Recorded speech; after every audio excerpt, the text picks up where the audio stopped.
All right, welcome everyone. So, have you ever stopped to think about why some tourist hotspots become legendary while others, with just as much potential, just fizzle out? It's often not about having the prettiest beaches or the fanciest hotels. The real secret, the economic engine, so often comes down to people. Today, we're going to break down a fantastic real-world case study from a special economic zone in Tanjung Lesung to really explore how a local labor market can be the make or break factor for an entire tourism destination. This quote, right here, gets to the absolute heart of the matter. As business leaders, which you are all training to be, you have to understand this. In the service industry, your people are your product. You could pour millions into architecture, into interior design, but if a guest has a bad interaction at the front desk or a cold meal from the kitchen, that's what they'll remember. The product fails. It is that simple. And that, right there, is the core business problem we're going to dissect today. So, what's our game plan? Well, we're going to approach this just like a team of management consultants would. First, we have to do our diagnosis. We need to understand the root cause of the problem in this labor market. Then, we'll explore three different categories of solutions. First, investing in people, what we call human capital. Second, fixing the market's plumbing, or reducing frictions. And third, the role of government intervention. Finally, we'll bring it all together and talk about what it actually takes to create a new, successful equilibrium. Okay, let's roll up our sleeves and get right into the diagnosis. What is actually going on in the Tanjung Lesung labor market? Okay, so this is a really critical concept in microeconomics. It's a trap, a vicious cycle. Put yourself in the shoes of a resort manager. You need to hire staff, but the local labor pool is mostly unskilled. So you hire someone, but you have to spend a lot of time and money training them. Because their initial productivity is low, you can't justify paying them a high wage. Now, flip it. Look at it from the worker's perspective. They're getting a low wage, so they can't afford to go out and get extra training. They don't have a huge incentive to stay long-term. See the cycle? Low skills lead to low wages, and low wages mean there's no incentive to gain skills.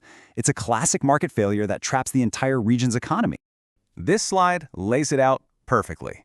On the left, that's our trap, a self-reinforcing cycle of low skills, low productivity, and low wages. On the right, that's the dream. That's the goal. A high-skill workforce that's super productive, which allows businesses to pay high wages, creating a thriving local economy. The multi-million-dollar question for any manager or policymaker looking at this is, how do you break the cycle on the left to make the leap to the one on the right? It's not easy. So, if we're stuck in this low-skill trap, how on earth do we climb out? Well, the first and most fundamental solution is to invest directly in the people. We have to upgrade the human capital. Let's look at what that means in practice. So we're looking at a two-pronged approach here. First, you go upstream.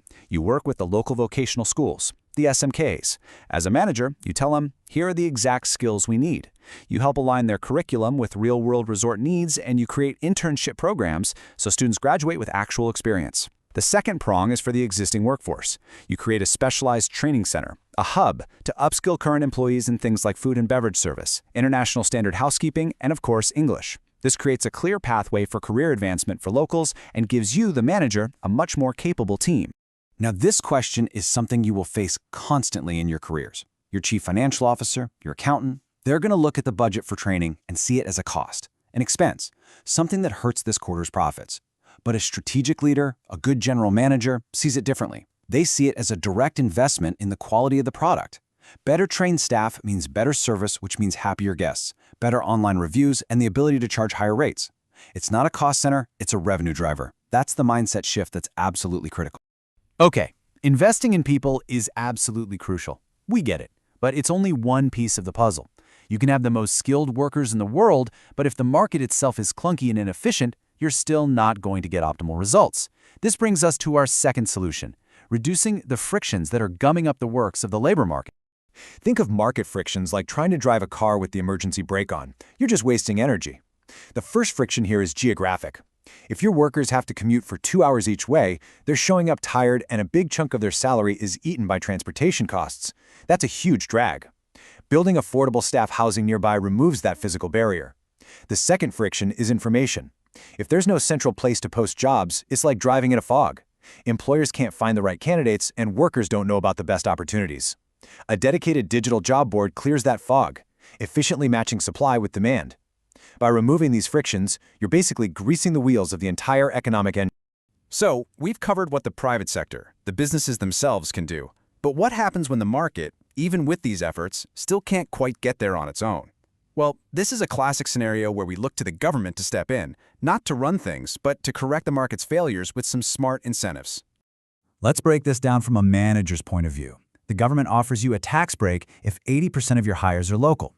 The economic mechanism here is a subsidy. It lowers your effective cost of labor. Your managerial calculation is pretty straightforward. Does the dollar value of that tax break outweigh the potential productivity gaps or the extra training costs for local staff? Now look at the certification subsidies. The government makes it cheaper for locals to get certified. For you, the manager, this reduces your risk and your search costs.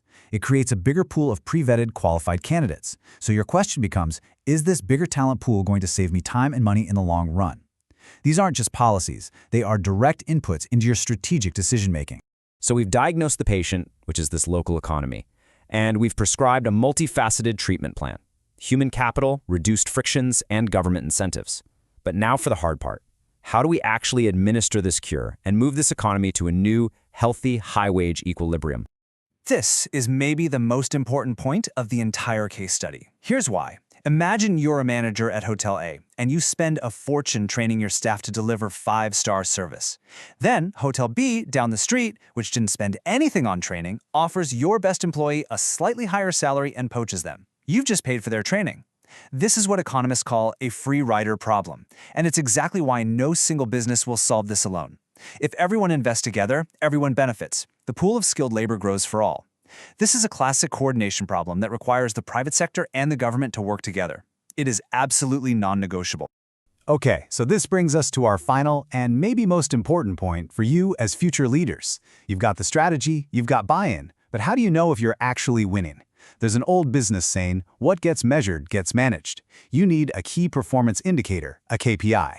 So I'll leave you with this to think about. If you were the general manager of the entire Tanjung Lesung resort area, what is the one single metric, the one number you would look at every morning to tell you if this whole grand plan is working? Is it staff turnover, average local wage, guest satisfaction scores? The answer you choose will say a lot about the kind of leader you'll become. Thanks for joining me.